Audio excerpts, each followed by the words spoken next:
Nate Whitaker didn't blink.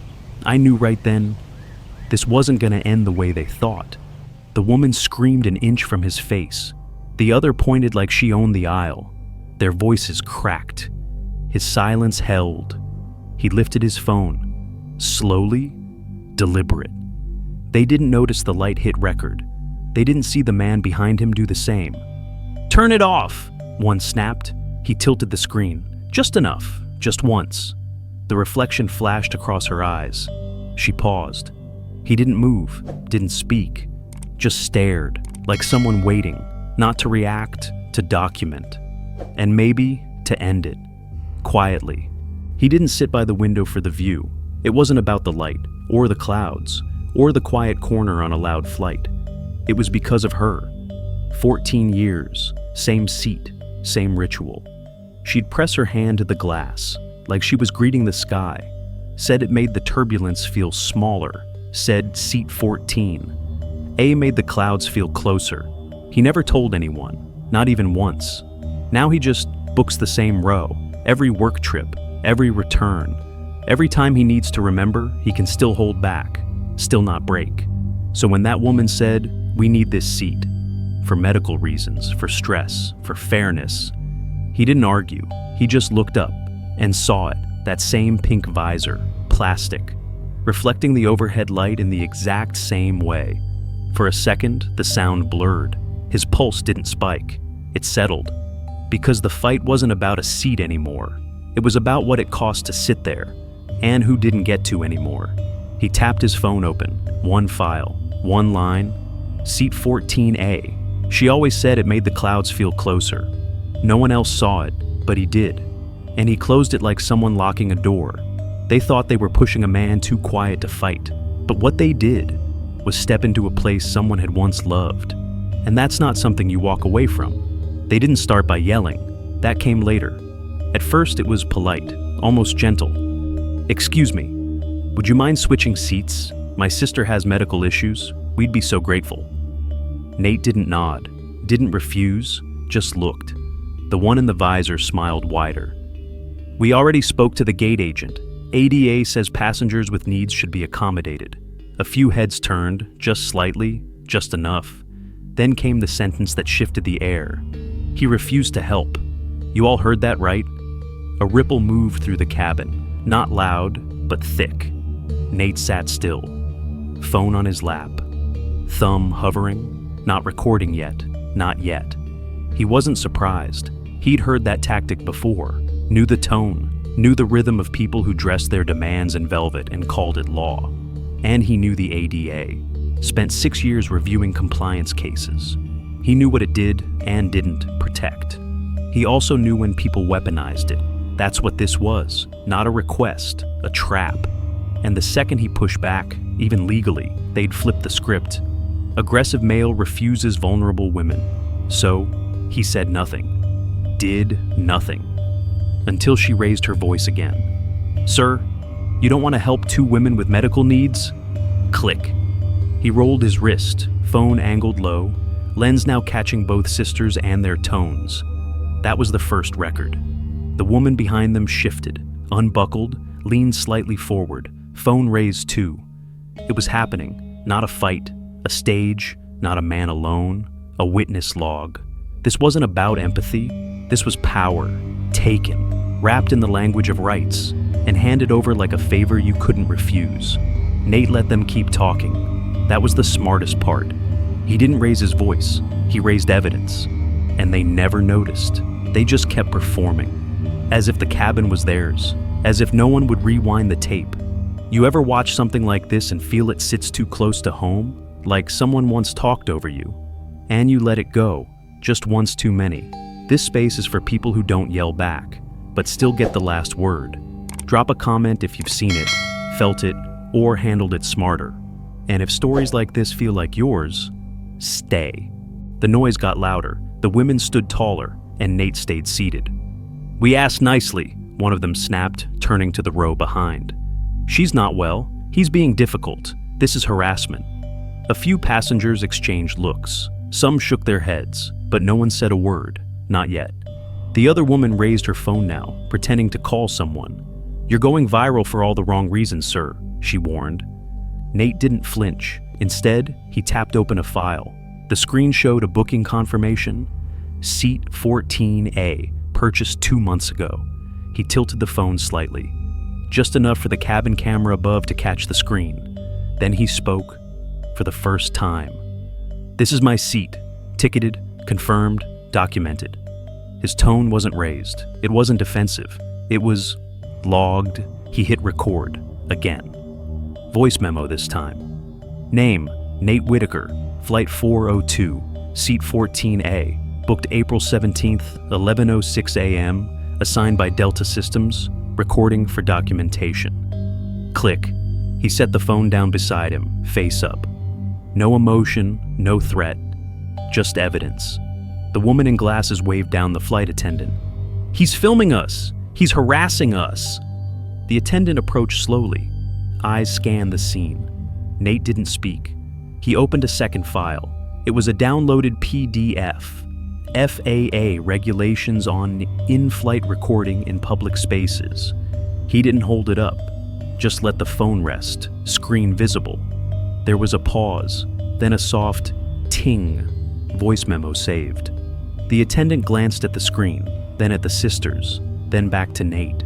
She said nothing, but her eyes held a kind of quiet confirmation, like someone who'd seen this play out before. The women didn't notice. They were still raising their voices, still casting blame. They thought the cabin was on their side. They thought silence meant surrender. But Nate wasn't silent. He was building a case. And now, the first piece was on record. The moment cracked. "We were here first," the visor-wearing woman snapped, voice rising. "His ticket doesn't even match this seat." There it was. Nate didn't look surprised. He didn't even blink. He unlocked his phone, tapped once. The screen lit up, seat 14A, QR timestamp. He turned it, slowly, like a card at the end of a poker game, held it there, 5 seconds, not a word. The cabin wasn't loud anymore, just tense, like a rope pulled tight. The other woman leaned in, voice shaking now. "You're live streaming us? That's illegal." He didn't respond, but the live badge glowed in the corner, muted stream sent to a private legal thread. 3 lawyers watching, 1 already commenting. Nate didn't raise his voice. He just raised his eyes. Across the aisle, a man in a gray hoodie tilted his head.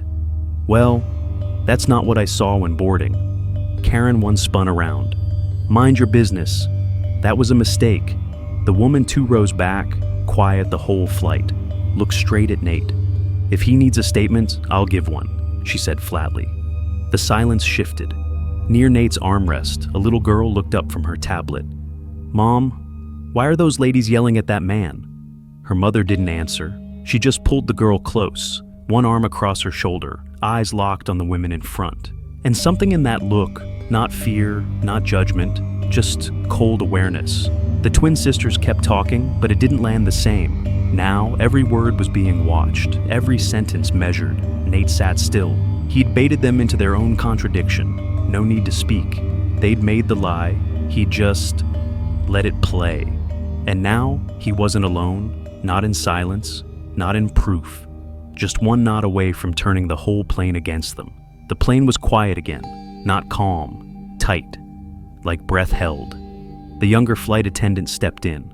"Sir, can we ask you to move for a medical accommodation?" Nate nodded, didn't move, didn't raise his voice. He unplugged one earbud, looked up, and spoke. One sentence, low, precise. "I will, but can you confirm, publicly, that this seat is not assigned to me?" That changed everything. The attendant paused, brows knit. She turned to the manifest, ran her finger down a printed sheet, stopped. "Nathan Cross, 17A, confirmed window seat." A second passed, maybe 2, then, click. The sound of a screenshot. Nate's phone, now pointed upward, flipped into public livestream. The badge glowed red. Behind him, someone muttered, "Well, that's awkward?" Karen too panicked. "You're filming us? That's harassment." Nate didn't flinch. "It's evidence." Her mouth opened, but no words came out. Because now, the silence wasn't his. It belonged to the plane. A woman in row 18 crossed her arms. A man by the aisle leaned back, eyes forward, watching without blinking. Nobody shouted, nobody stood, but the air shifted, cold, still, final. From the back, an older flight attendant approached slowly. She'd watched everything, hadn't spoken. She leaned down beside Nate, whispered, "Thank you for staying calm." Nate gave her a nod, didn't smile. Karen once stood frozen, visor askew, lips trembling. Whatever script she had, it wasn't working anymore, because the story had left her hands. It wasn't about who yelled louder, it was about what was true, and now too many people knew. Phones were out, screens lit, some were recording, some were just watching. But the truth was no longer silent. It was seated in 17A, back straight, eyes forward, unmoving. And this time, the law didn't have to shout. It just had to listen. Not everyone wants to win. Some just want no one to touch what they've held for too long. Nate didn't speak, didn't look back. He stood when the light above dimmed yellow. No rush. He reached up for his bag, careful not to jostle the seat beside him. The visor lay there, left behind, face down. He didn't touch it. The aisle cleared like it had been waiting for him, not from fear, from a quiet understanding that sometimes silence isn't surrender. It's the last thing you hear before consequences arrive. The two women stayed seated, no more yelling, just eyes flicking to their phones, and to the faces that no longer looked away. As Nate stepped forward, the lead flight attendant tilted her head. "I saw the whole thing." That was it. Not praise, not defense, just record. He nodded once, steady, left foot, right foot, down the jet bridge. The air changed outside the cabin. Cooler, still carrying airport static. He adjusted the strap of his bag. One hand slipped into his jacket, pulled out the boarding pass, folded once, not torn, not crumpled, just held. He didn't read it, didn't need to. He knew exactly what seat it said, and what it had meant. Far behind, the murmur of passengers resumed, but one voice, soft, unsure, reached forward. A child, quiet. Why were they yelling? The father's reply came slow. Because he didn't yell back. 3 seconds passed, long enough to feel something. Not anger, not joy, just the weight of seeing someone win without needing to prove they were right. He turned the corner, out of frame, no applause, no justice speech, no last word. Just a man who didn't flinch, didn't shout, and still got the seat he paid for. And in the end, that was enough. Sometimes it's not about the seat. It's about why someone chose it and what they carried there. A name, a habit, a silence. Old people keep jars, mismatched mugs, chairs they never let others sit in. Not because they're stubborn, but because those things remember someone. Justice, when it's real, doesn't always come with noise. Sometimes it walks out first, before anyone knows they lost. Nate never raised his voice. He just didn't lower his standard, and that's the thing. The world can call you difficult when you're just unwilling to fold. A boarding pass folded once. A line never crossed. An answer saved for when it matters. That's not revenge. That's memory, knowing how to protect itself. Because in the end, some people don't fight to win. They fight so no one forgets why they stayed quiet for so long.